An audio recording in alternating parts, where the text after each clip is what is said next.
This is like a pure R&B album. Yeah.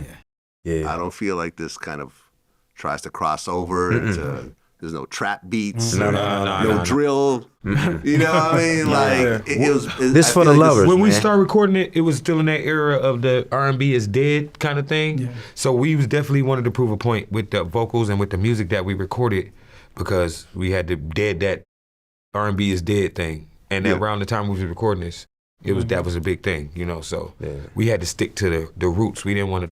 We wanted to make people fall in love with R&B again and let them know it ain't dead. Yeah, and we wanted to give people the opportunity to hear something that they hadn't heard in a while, which is the sound of a group. Yeah. You know what I mean? It's very seldom that you come in and you hear voices in the verse and then the big 5-part harmony or something in the hook, and you know, just the harmonies that's even capable, different voice textures just capable, because there are no more groups like that, right? So it was just something we knew would be refreshing for the time because there wasn't nobody else in that lane. So we just wanted to go and grab our lane back, honestly, and just, you know, get them fans back in motion. You said it right. Grab our lane back. Man, grab our lane. Yeah. I mean, would you consider this baby making music? Yeah, it's relationship music. I would call it real life music.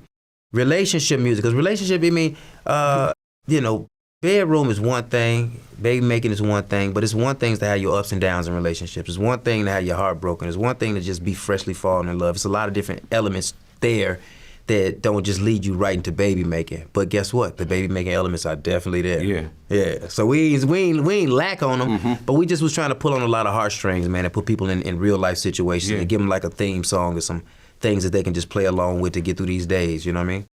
Let me ask you kind of a weird question. I've always kind of struggled with this myself.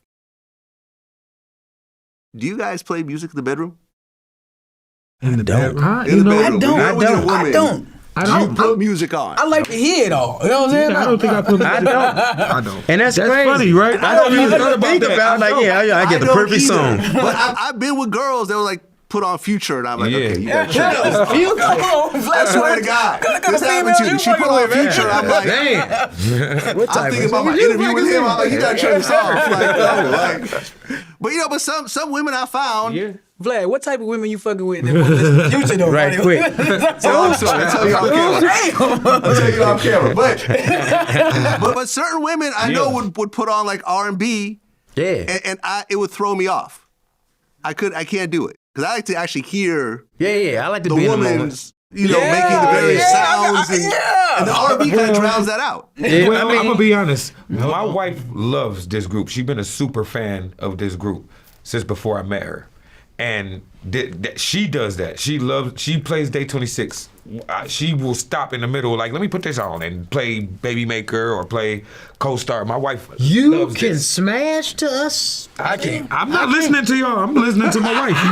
But she likes to listen to the music. She do. Like, we wanted to play some Luther Vandross. No, my wife loves Day26. She a diehard crazy, Day26. Brad? I get it. Music is so powerful that it makes people feel a certain type of way, you know, whether it's good or bad. That's crazy how powerful music is. Yeah, that's crazy. That's why this album is a beautiful soundtrack to life, you know? Yeah, there you go. Everything's free. So, like, I mean, wherever you are, whatever you're doing, we got some songs on this thing that can really pull into your heartstrings, you know what I mean? And I think that's what we really captured with it, man. Yeah. And the fans relate to it so well, man. It just feels good, man. If you haven't heard, what we're talking about is a new album, Day26. It's called Day Ones. And it's out right now. It's an amazing body of work from start to finish, man. So, you know, hit us up and let us know what you think about it. Yeah, go get it. That was a shameless plug I just gave. If you haven't heard it, you're missing out. You are definitely depriving yourself of some amazing music. You know, like I can definitely say that, like without a doubt. You know, Boosie's on my show a lot. Yeah, I see that. That's my guy. And we always get into these kind of debates. He feels that in terms of living singers, nobody could touch R. Kelly. Living singers, far as vocally or just vocally somebody can touch overall. It. But far as his overall, pen, the body of work. his pen. Okay, I will give him that because there's a body of it overall. And body work, I mean, he's written for Michael Jackson. But vocally he can be Yeah, touched. Vocally he can be touched. Really?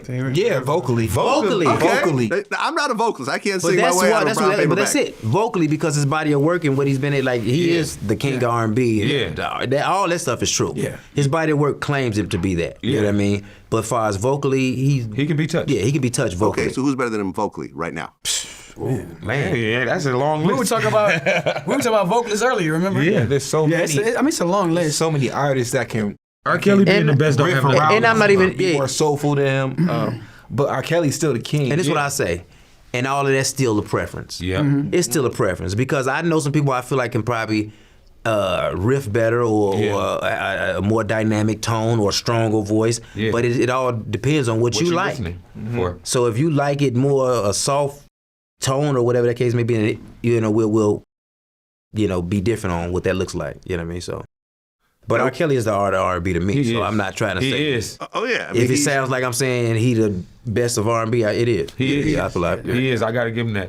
Yeah, I he wrote agree. I Believe I I Can Fly. It's just not. It's crazy. yeah, you see little kids still saying little that. kids still sing that. He Yeah, has my anthems. 6-year-old Believe I Can son Fly. sings that. Like, what do you know? I'm still stuck on You Are Not Alone. Like, Yeah. you know what I'm saying? Michael Jackson. Yeah. So like things like that, and the fact that I remember when he was out and he owned the whole radio, not just him singing. Everybody's song Right. that was on Yeah. on the radio, he Michael wrote and produced it. Jackson. Everybody, every time a song went off, came back, I'm like, Yeah, oh, and I'm from Kelly Chicago, wrote so that you too. know Kelly I was wrote- in every song. Like I heard Joe record on R. Kelly, I heard B2K record on R. Kelly. Like they was playing them songs in Chicago on R. Kelly.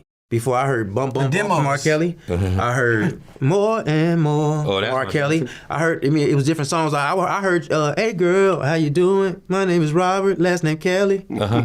Before it was Charlie Wilson. Before it was right? Charlie Wilson. So like we would hear like Oh, he did the he the wrote Charlie reference Wilson. track. to right. that. I would hear the Oh, reference right, tracks on the right, radio right. Pretty in much Chicago. Brought Charlie Wilson back as an artist. He the only name another producer true. that could take Charlie and make him a hit, But hit but, artist but today. he did Ron Isley first. Yeah, but there we go. Yeah, that's it. true, Name another right. producer that Mr. can do Biggs. that. Yeah, Right. that whole R. Kelly, man, Right, I mean- And that's what makes him the greatest. It's not And- necessarily his vocals. It's what he's able to bring out of other artists. How he's able to put what he brings to other artists and make them bigger. Like a lot of those artists we talk about are bigger artists just because they did them R. Kelly songs. Did you guys interact with him at all? Nah, We met R. Kelly. Yeah, we did. Yeah, Met him we a few actually times, tried to but do a. We was told him gonna we do a wanted to do a record. project with him. Yeah, You guys supposed to do the R. Kelly project? Yeah. Right before he went in.